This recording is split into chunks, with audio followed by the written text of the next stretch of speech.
All right, we're gonna start up here in the front. We got your power tongue jack. This switch is just for a light to help you hook up at night. Just hold down here on your track and it'll go down. Hold on extend and it'll go up, all electric.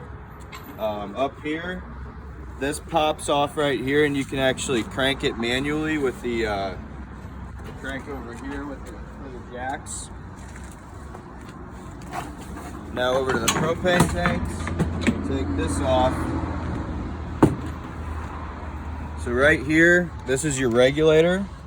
See how it's pointing to this tank? It's gonna automatically start pulling from here. And now when this tank runs out, it's gonna try to pull from here. So if this tank is on too, it'll automatically switch to this tank. I'd recommend keeping this one off while this one's on. That way you don't just run out of propane all of a sudden. So this, if you show them here, this red right here means that the propane is off. If we turn it back on, it'll turn clear, just like that. This tightens down the bottles, holds them in place when you're going down the road. Just tighten that up real quick. Then we got your battery box here. And now your tongue jack, the slide outs, and the lights will all run off the battery. Everything else though, you'll have to be plugged in. Come over here. Okay, we got some storage. And then starting up top here, we have the battery disconnect switch. So if you're ever, planning on leaving the camper, say in the winter, say outside or in the garage or something, if you flip on the battery disconnect, it'll make sure that there's no, power being, or energy being removed from the battery.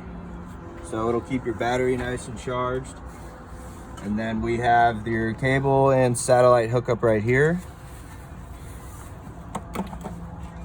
And then for the water, so this is the fresh water tank hookup.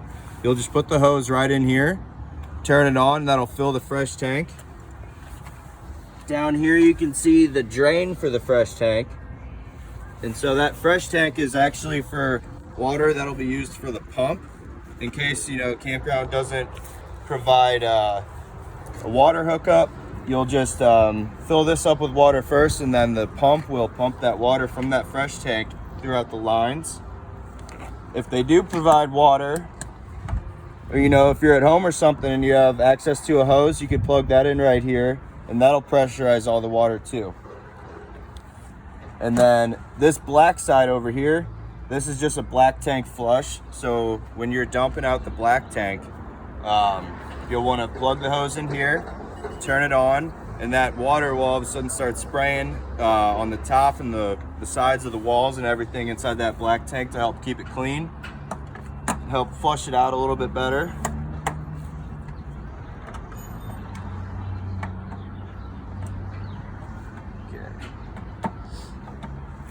Now these switches are for the jacks. So if we just hold down. Okay. Those bottom ones are the ones for the front. So if we hold extend down, it's gonna come down. And it does do one at a time. So this one will come down first and then the other side will come down. And then same for the back. Where is it at? Yeah, it's going down right there.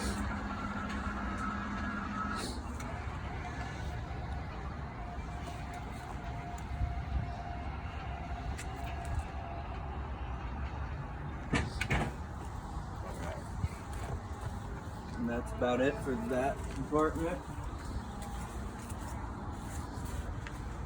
All right. This is just the hookup for your power cord. It's a 30 amp service. Got the outdoor shower here and your sewer outlet. So now we'll take the sewer hose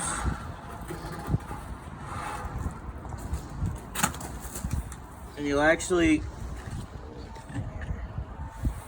take this and hook it up onto here.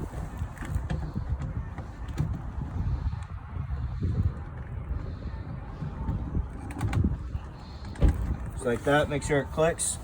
And then always start with the gray or the black first. Okay, because the black is everything from the toilet. So you're gonna start with that. Use the black sewer flush, the black tank flush like I was talking about earlier. So you'll start with that, and then you'll work over to the gray tank. You'll pull that, and that's gonna flush everything out of this hose here too and help keep it clean. So that's why we say always just do the black first.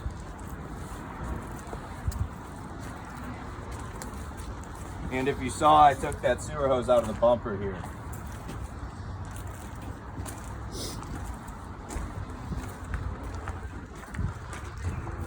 Over here. Got your outdoor kitchen, the fridge, that just runs off electric. Stove here.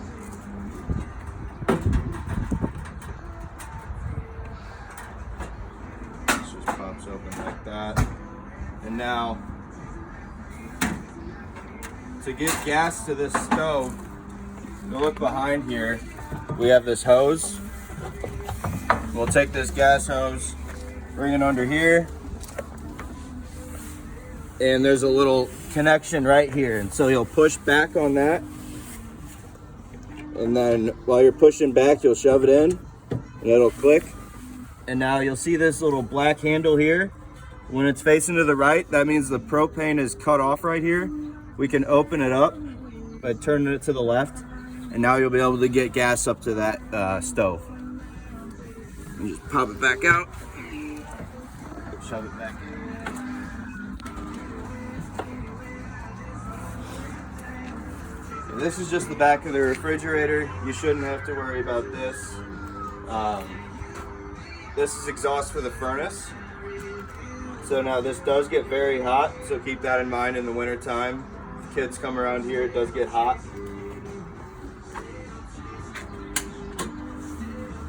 And now we have the back of the hot water heater here.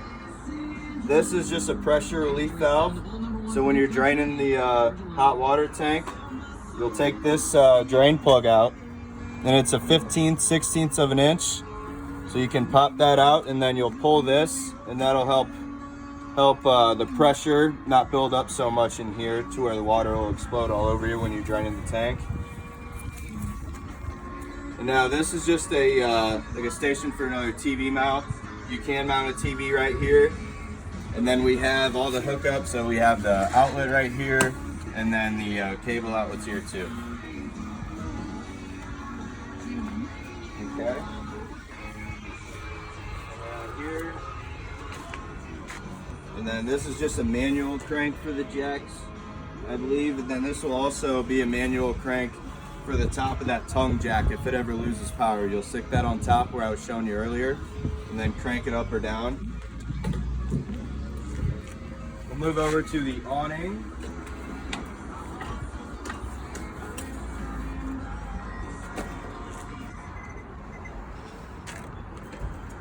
So with the awning, number one thing to remember is if there's ever a storm, always bring the awning in. Or if there's any high winds or anything, just make sure that you bring it in, because it will get damaged from wind pretty easily.